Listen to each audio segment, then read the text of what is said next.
The weekend began with a different quality of light. Saturday morning sun came through the kitchen window at an angle that never happened on weekdays, and you'd wake to the smell of pancakes or bacon instead of the usual hurried breakfast. But it was Saturday night and Sunday afternoon that held the real ritual.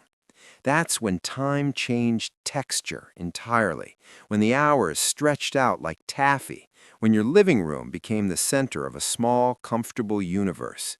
Your father would be in his weekend clothes, not his work uniform or his suit, but the casual pants and the shirt that was starting to fade, the one your mother kept threatening to turn into dust rags but never did. Your mother might still have her apron on from dinner, or she might have changed into slacks and that sweater she saved for when company might come by. And you'd all migrate, without anyone officially declaring it, to the living room. Someone would suggest a game, or maybe the game just appeared, the way things did in families with established rhythms. Your brother would pull Monopoly down from the hall closet, or your sister would retrieve Scrabble from under the console television, or your father would produce a deck of cards so worn the faces were barely legible and say, "How about some rummy?" And just like that, the evening had its shape. The coffee table became the arena. Your mother would clear it of magazines and the ceramic ashtray and whatever mail had accumulated there during the week. Someone would bring in dining room chairs if there weren't enough seats. The game board would unfold with that particular sound, cardboard creaking along its center fold, corners wanting to curl up until you weighted them down with the box lid or someone's elbow. If it was Monopoly, there was the ritual of choosing pieces. You always wanted the car or the dog, never the thimble, and there'd be negotiation, maybe argument, before everyone settled. If it was Scrabble, someone had to shake the tile bag, and everyone had to agree on which dictionary you'd use for challenges. The rules were semi-sacred. Your family had its own interpretations, house rules that had evolved over years of weekend games. In Monopoly, maybe you put all the taxes and fines in the center of the board, and whoever landed on free parking got the pot. Not an official rule, but gospel in your house. In Scrabble, maybe proper nouns were absolutely forbidden, or maybe your father allowed them if you could make a good enough case. These variations weren't written down anywhere. They were tribal knowledge passed through repetition, and defending them to an outsider who played differently could spark passionate debate. The game would start slowly. People were still settling in, still making decisions about strategy, still in the mode of ordinary conversation. Your mother might ask if anyone wanted something to drink, soda for the kids, maybe beer for your father, coffee for her, even though it was evening. Someone would get up to bring back drinks in a bowl of pretzels or chips, or cookies if there were any left from the batch made that afternoon. The food wasn't the point, but it appeared anyway, something to occupy hands during another player's turn. As the game progressed, the room would grow quieter in some ways, louder in others. People concentrated. Your father studied his Scrabble tiles with the same intensity he brought to the crossword puzzle. Your sister counted her Monopoly money with the careful attention of an accountant. Your brother would take forever on his turn, weighing options, calculating odds, driving everyone else crazy with his deliberation. And then someone would make a move, buy Boardwalk, play a 7-letter word, draw the card that sent someone else back 3 spaces, and the room would erupt. Groans, protests, laughter, accusations of cheating or unfair luck. You always get the good properties. That's not a word. Yes, it is. Use it in a sentence. I just did. Your mother was often the peacekeeper, the one who'd suggest looking it up in the dictionary or reminding everyone it was just a game, even though she was just as competitive as anyone when she had a good hand. Your father might grow quieter as he started to lose, his jaw setting in that way that meant he was taking it more seriously than he'd admit. You learned about competition here, how to win gracefully, how to lose without sulking, how to read the room and know when teasing was funny and when it had gone too far. The game could last an hour, 2 hours, sometimes longer. Monopoly was notorious for stretching into eternity, especially if no one would surrender even when they were clearly bankrupt. Someone would mortgage everything, hold on to one last property with a kind of desperate pride, refuse to make a deal that would end the game mercifully, and the rest of you would groan and keep playing because you couldn't quit now, not after all this time, not until there was a clear winner. The clock on the wall would tick past 9, past 10. On weeknights, you'd be in bed by now, but this was Saturday. The rules were different.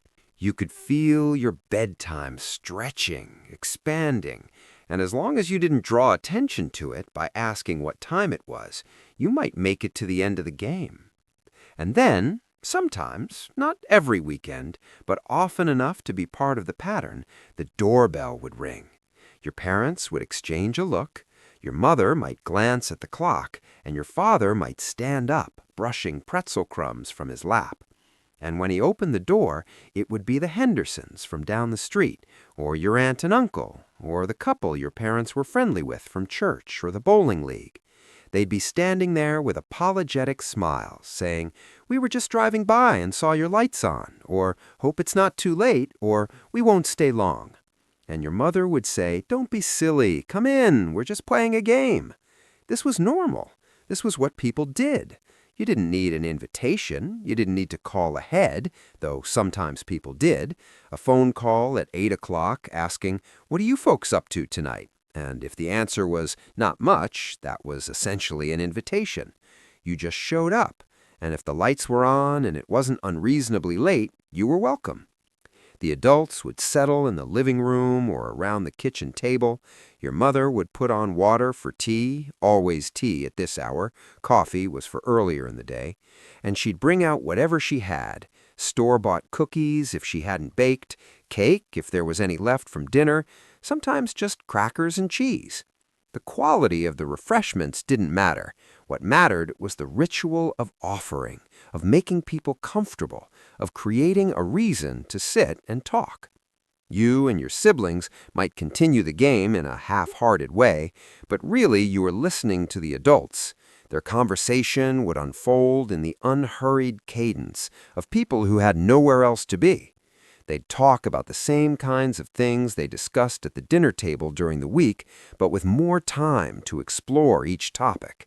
Work, but in more detail, family with longer stories, the neighborhood, who was moving, who was having work done on their house, whose teenager had just gotten a car.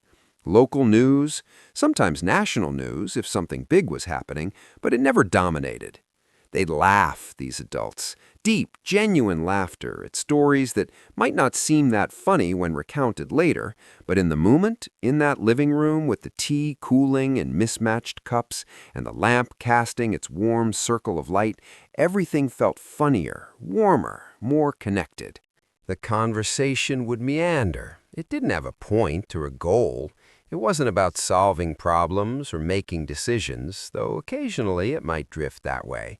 It was just the pleasure of company, the comfort of familiar voices, the small thrill of finding out what everyone thought about this or that. Someone might mention a movie they'd seen. Someone else might recommend a restaurant or warn against one. Your father might tell one of his work stories that your mother had heard a dozen times but laughed at anyway. Your mother might share something about you, kids, your grades, your activities, your amusing childhood logic, and you'd feel embarrassed but also proud that you were worth mentioning. The tea ritual had its own rhythm. The kettle would whistle in the kitchen, and your mother would disappear to fix the cups, 1 sugar for Mrs. Henderson, 2 for your aunt, none for your uncle, milk in all of them, but not too much. She knew everyone's preferences without asking. When she returned with the tray, there'd be a brief pause in conversation as everyone got situated with their cups, and then the talking would resume. Sometimes the men would drift off to look at something. Your father wanted to show your uncle the problem he was having with the basement stairs, or they'd go out to the garage to examine some tool or discuss what was wrong with someone's car. And the women would stay in the living room, and their conversation might shift to topics they didn't discuss when the men were present, or it might not. You were too young to understand all the social dynamics, but you sensed them, the way adults performed different versions of themselves depending on who was in the room. You'd be fading by now, fighting sleep, curled up in the armchair or stretched out on the floor. No one had officially told you to go to bed because it was the weekend and there were guests, and sending you to bed might seem rude, might imply that the guests were staying too long. So you'd hover in that delicious state between waking and sleep, the adult voices washing over you like a familiar song. Eventually, 11 o'clock, maybe midnight, someone would say, "Well, we should probably let you folks get to bed." And there'd be the elaborate dance of leaving that always took longer than it should. Standing up, stretching, one more story, one more comment, the slow migration toward the door.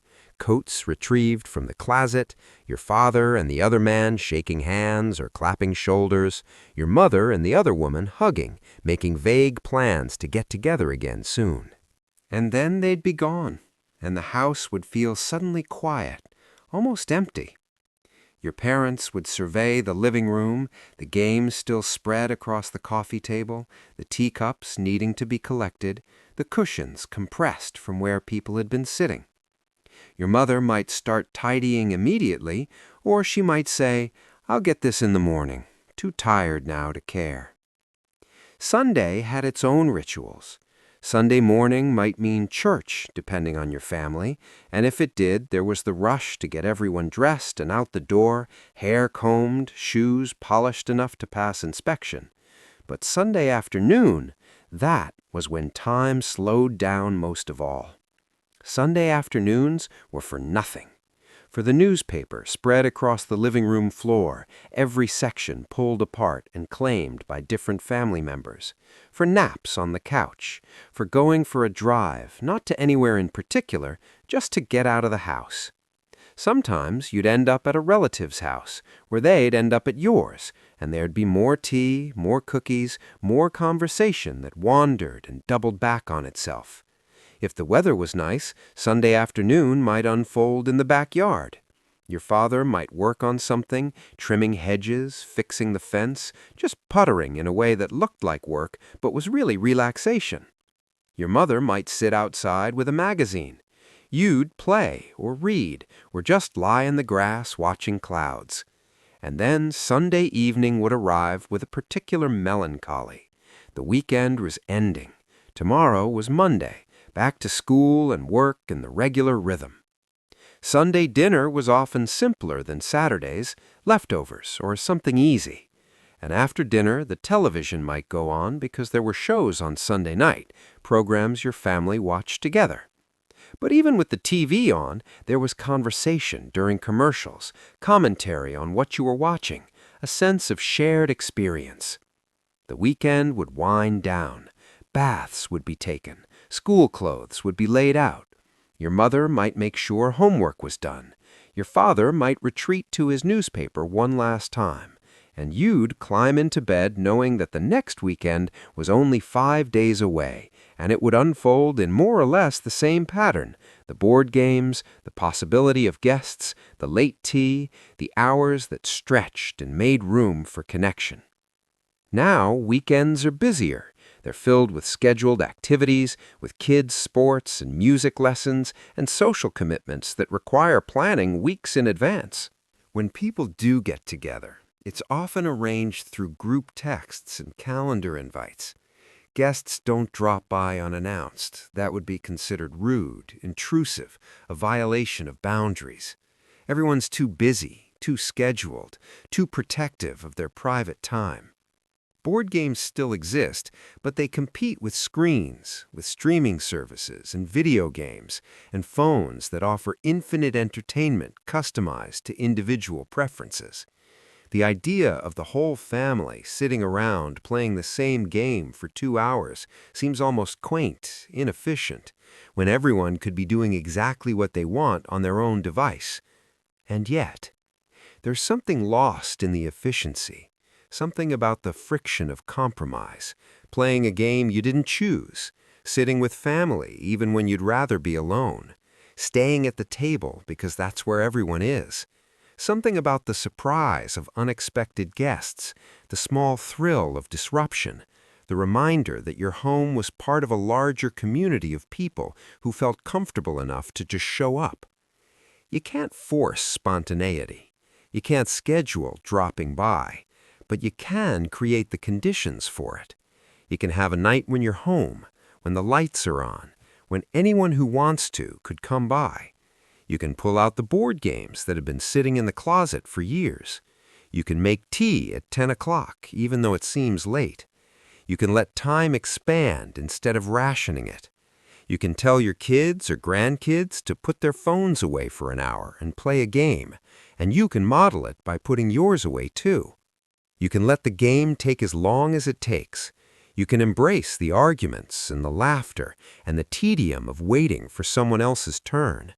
You can remember that boredom isn't the enemy, that in the space of boredom, in the gap between entertainment, connection happens. The rituals weren't elaborate. Board games, unexpected guests, late tea, but they created a rhythm, a pattern that gave shape to time that might otherwise have felt empty. They built something, not memories exactly, though they became memories later. They built the ordinary, unremarkable texture of family life, the sense that you belonged to something larger than yourself, that your weekend was part of a pattern that stretched back and forward, that there was comfort in repetition and joy in the smallest variations. That's what weekends used to feel like, slower, simpler, full of nothing that felt like everything. And maybe, if you let them, they could feel that way again.